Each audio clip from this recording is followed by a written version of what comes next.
Hey Jonathan. Alles gut? Komm gerne rein. Hey, let's go.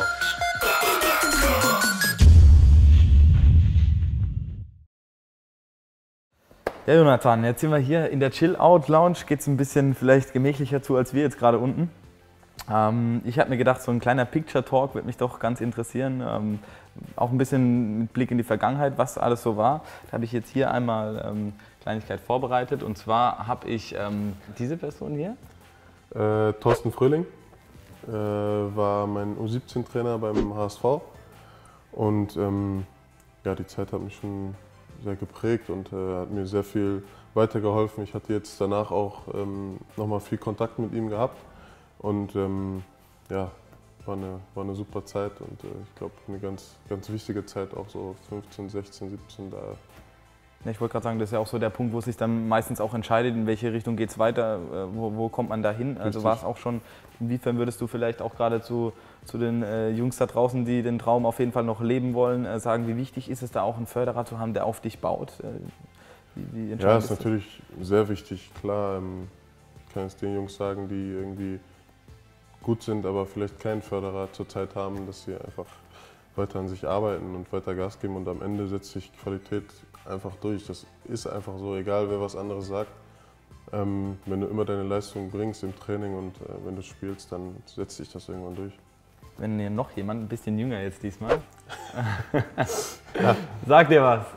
Sehe ich sofort in deinem Gesicht. Ja, das ist Quinton, das ist mein bester Kumpel und ja, wir haben uns eigentlich beim HSV kennengelernt. Wir sind zusammen ins Internat eingezogen mit 14, 15.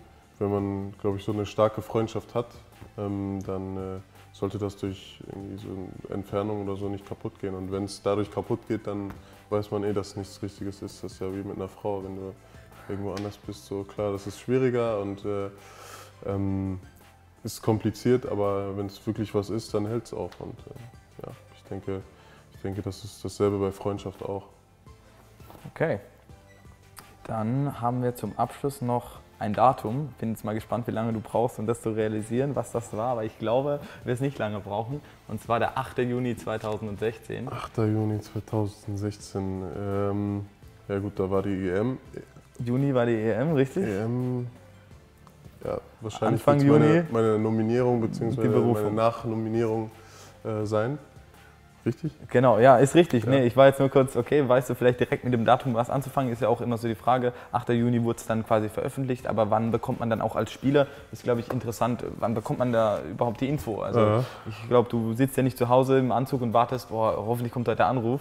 Das ist ja auch nicht so. Nee, eigentlich war ich gerade, also in der Zeitung stand ja Serengeti Serengeti-Park stand ja. Da war ich ein paar Tage vorher, ich bin dann aber gerade in Urlaub geflogen. Okay. Bin gerade angekommen im Hotel und habe dann schon ein paar Nachrichten bekommen, jemand hat sich verletzt und so, ey, du wirst nachnominiert. Da habe ich gesagt, nein, so Quatsch und so, ich bin jetzt im Urlaub und das wird eh nicht passieren. So, ich habe da wirklich nicht dran geglaubt. Und das haben Freunde dann quasi zu dir Freunde gesagt? Freunde haben zu mir gesagt, noch? so Hoffnung gemacht okay. Und ich habe halt gedacht, nee, wird eh nicht passieren, da gibt es noch andere und so. Und ja, dann kam auf einmal der Anruf und ich war dann auch gerade mit Quinton und ihr wart zusammen quasi im Urlaub? Dann? Ja, habe ich ihm mein Handy gezeigt und gesagt, guck mal, wer anruft. Und dann, ihr saßt quasi gerade gegenüber, welche Situation war das? Ich finde das ja immer ein Anruf. Ich bin gerade mit meinem Koffer ins Hotelzimmer reingegangen und dann kam der Anruf. Und dann guckst du aufs Handy und dann steht da, Jogi Löw ruft an, oder wie? Nee, da hat mich gerade noch der Co-Trainer angerufen und dann noch der Teammanager Oliver Bierhoff. Und, das ist dann nicht Jogi Löw, der dann, wie man sonst immer so sagt, warte mal ab, bis Jogi Löw dich anruft. Das ist dann schon eher über die ja, ich glaube, die wechseln sich da ab, wer wann anruft. Klar hat er dann nochmal mit mir gesprochen, der Jogi Löw, aber das war dann der Co-Trainer, weil ich den auch von früher kannte. Und ja, dann bin ich wieder zurückgeflogen. Wen siehst du als deine Top 11 an? Finde ich auch interessant. Ist jetzt wahrscheinlich, musst du auch noch mal kurz in dich gehen und überlegen, so welche Formation Coach Jonathan Tah spielen würde und ja, welche Jungs du reinpacken würdest, wenn wir sagen, ja, alle, die du je gesehen, selbst mit ihnen gespielt oder sonst auch vom Fußball her connected kennst, was da so deine Jungs wären. Ja, ist natürlich immer schwierig. Man will natürlich niemanden damit treffen oder nee. Aber ja, ich fange einfach mal an. Im Tor Manuel Neuer. Formation? Welche Formation? Achso, Formation 4-2-3-1. Okay, Doppel-6 dann? Doppel-6. Ja, eigentlich so ein Dreier-Mittelfeld, so, die sich so schwimmen und. So ein bisschen ergänzen. Ja, so ein bisschen. Okay. Genau. Und, also im Tor Manuel Neuer. Ja. Manuel Neuer. Wie geht's weiter? Ich würde sagen links Marcelo. Okay. Rechts Philipp Lahm. Innenverteidiger Sergio Ramos und Jerome Boateng.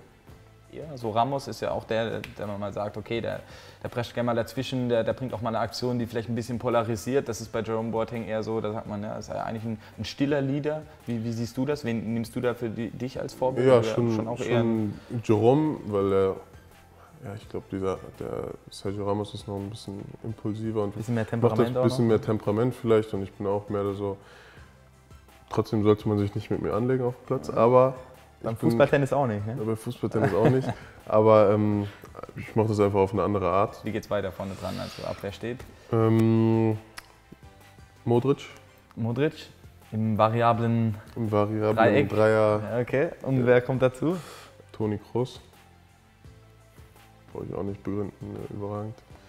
Und Mesut Özil. Ja, ich würde sagen, Kroos ist klar, Kroos ist der die Bälle nach vorne verteilt oder nach außen und Özil geht dann schon öfter mehr mit nach vorne und auch ins Dribbling. Hat mehr Aktion ins Dribbling und hat mehr Aktion nach vorne. Und spielt auch mal die Dreieckbälle dann, oder? Genau, die Dreieck. Ja, und Kroos ist mehr der Ballverteiler, sage ich mal, den man irgendwie immer anspielen kann, egal wie und er macht was Gutes draus und ich glaube so, das ist der Unterschied zwischen den beiden. Okay, dann haben wir das Dreier-Mittelfeld im Zentrum. Wen haben wir rechts und links noch? Links Cristiano Ronaldo. Und auf rechts haben wir? Auf rechts Messi. Muss einfach in der Top 11 dabei sein. Muss eigentlich drin sein. Okay, so. Und jetzt haben wir noch, jetzt bin ich gespannt. Ja, haben noch einen Mann da vorne drin, bist du auch gespannt? Ja.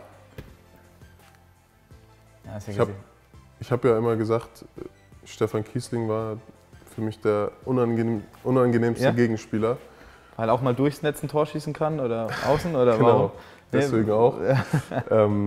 Nee, ich weiß nicht. Da war ich 17, wo ich das erste Mal gegen ihn gespielt habe und das war einfach. Ist dann die Erfahrung bei ihm? Erfahrung und wie er seinen Körper einsetzt, so ist einfach eklig. Aber ich glaube, ich packe vorne, sorry Stefan, du weißt, wir sind zusammen, Lewandowski. Ja. Auch ein Stückchen unangenehmer dann zu spielen, ja? Ja, weil er noch ein bisschen schneller ist und dynamischer. Ja. Ist ja noch jünger als der Kies. Ja, okay, das stimmt. Ja. Vor allem bei Kies hängt er jetzt ja noch mal ein Jahr dran, aber danach ist er auch finito.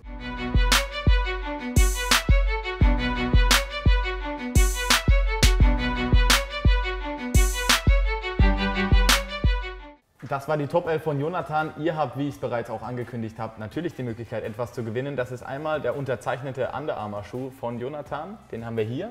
Und dazu haben wir noch ein Shirt unterzeichnet von Jonathan. Das könnt ihr gewinnen. Was ihr dafür tun müsst, ist einmal unseren Kanal abonnieren, ein Like da lassen für das Video und einen Kommentar auch noch hinzufügen mit eurem Lieblingsspieler in der Top 11 von Jonathan. Ich bin gespannt, was von euch reinkommt.